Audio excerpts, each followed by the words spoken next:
Hai semuanya, balik lagi sama Calon Sarjana. Indonesia itu memang terkenal dengan berbagai keanekaragaman sukunya tuh teman-teman, dan juga adatnya serta budayanya. Tapi kalian tahu gak sih kalau sebenarnya ada tradisi terseram yang dijamin bisa bikin kalian tuh susah tidur deh di malam hari? Penasaran? Hai, gue Andre dari Calon Sarjana. Mari you guys kita langsung bahas. Nomor 7. Upacara Manene. Kalian semua tahu nggak sama tradisi Manene di Sulawesi Selatan? Inilah tradisi unik yang berhubungan tuh dengan kematian dan bikin merinding. Masyarakat Toraja Utara tiap 3 tahun sekali di bulan Agustus akan menggali kuburan keluarga mereka yang sudah meninggal. Tapi bukan untuk dicolong atau dirusak ya, melainkan sebagai bentuk kasih sayang buat mendedikasikan dirinya sama leluhurnya. Nah, ritual ini nggak asal-asalan, soalnya harus mengorbankan binatang terlebih dahulu demi bisa membuka liang kuburnya. Nanti kalau sudah, pihak keluarga akan membacakan doa, kemudian ngeluarin jasadnya, mandiin tulang belulangnya, serta mengganti pakaian atau petinya jadi yang baru. Kayak fashion show dari alam baka gitu deh guys pokoknya. Ya, serem sih, tapi bagi suku Toraja, ini adalah cara mereka untuk menghormati dan juga merawat leluhurnya. Jadi meskipun terlihat mengerikan, tradisi ini sebenarnya penuh makna dan kasih sayang ya.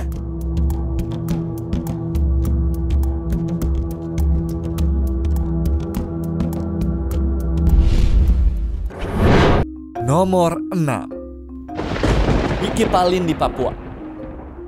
Dulu suku Dani di Papua tuh sering banget melakukan tradisi ini dengan memotong jarinya tuh guys sebagai tanda kesedihan ketika ada anggota keluarga yang meninggal. Mereka semua percaya kalau ini bisa hilangin kesialan dan juga rasa sakit. Ekstrim banget deh. Nah, biasanya tradisi ini dilakukan oleh para wanita karena menangis saja rasanya tuh kurang. Dengan motong jarinya, mereka tuh berharap rasa sakitnya tuh juga ikut hilang pas jarinya sembuh. Meskipun sekarang jarang dilakukan, namun tradisi ini masih bikin banyak orang terkejut loh teman-teman.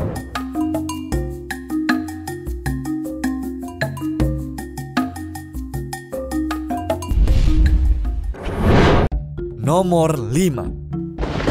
Tradisi ngayau. Tradisi ngayau ini adalah praktik yang agak bikin gue kaget juga sih. Jadi suku Dayak di Kalimantan tuh akan berburu kepala manusia karena mereka percaya bahwa kepala musuhnya memiliki kekuatan supernatural yang bisa melindungi dan juga membawa keberuntungan. Tradisi ini juga sering dilakukan sebagai aksi balas dendam atau untuk mempertahankan wilayah dari ancaman luar. Nantinya sekelompok pria terlatih akan menyerang secara mendadak ke musuhnya. Nah, kepala yang didapatkan kemudian digunakan tuh guys dalam upacara adat dengan tujuan mengantarkan roh orang yang meninggal itu ke alam baka. Ya meskipun tradisi ini sudah nggak dilakukan lagi sejak abad ke-19, tapi faktanya tetap menjadi bagian penting dari identitas asli budaya Dayak.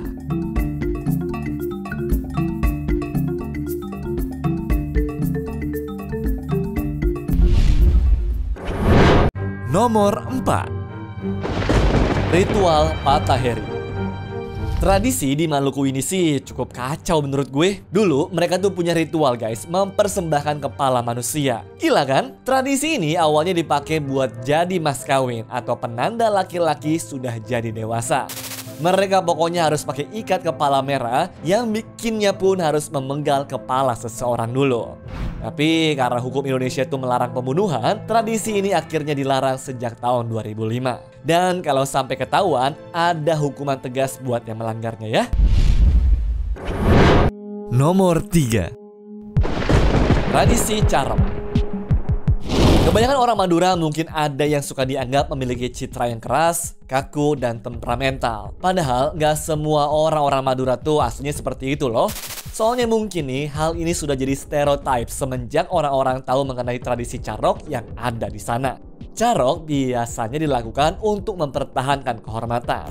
Jadi kalau teman-teman tuh merasa dihina atau dilecehkan, carok bisa jadi jawabannya. Tapi tunggu, ini bukan solusi yang disarankan ya. Nah, tapi kalau gue bisa jelasin guys, tradisi ini akan bikin mereka tuh berantem 1 lawan 1 sampai mati, dimana biasanya pakai celurit dan gak ada aturan yang ketat. Tradisi ini juga bisa berujung dendam berkepanjangan. Misalkan nih, kalau ada ayah yang meninggal gara-gara carok, baju terakhirnya tuh disimpan buat ditunjukkan ke anaknya nanti. Dan tentunya ini bisa bikin anaknya balas dendam sama si pembunuh bapaknya. Serem banget kan?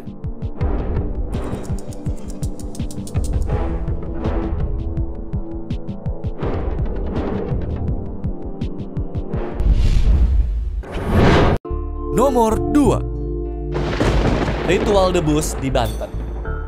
Debus dari Banten ini kental banget sama unsur mistis dan juga ilmu goibnya.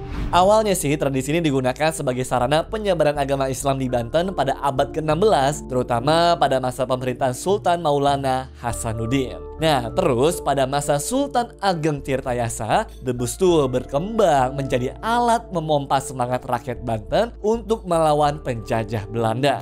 Udah gitu, kesenian ini juga memadukan antara tarian, suara, dan juga ilmu kebatinan dengan nuansa magis serta nampilin kemampuan manusia yang kebal tuh terhadap senjata tajam dan juga api. Ditusuk perutnya pakai tombak, diiris tubuhnya dengan golok, makan api, disiram air keras, semuanya bisa deh guys dilakukan tanpa terluka sama sekali.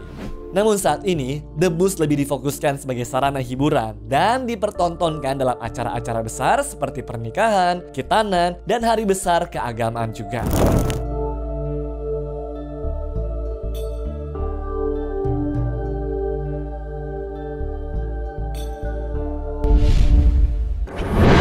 Nomor 1. Upacara Pasola. Upacara Pasola ini adalah sebuah tradisi unik teman-teman yang berasal dari masyarakat Sumba, Nusa Tenggara Timur. Jadi ini tuh merupakan permainan ketangkasan gitu guys yang melibatkan 2 kelompok penunggang kuda yang saling ngelempar lembing kayu tuh berujung tumpul dari atas kuda. Dalam pelaksanaannya, acara ini akan melibatkan lebih dari 100 pemuda dari masing-masing kelompok. Meskipun lembingnya itu berujung tumpul, tapi permainan ini bisa berakibat fatal dan darah yang tumpah akan dianggap sebagai persembahan kepada leluhur untuk kesuburan tanah di sana.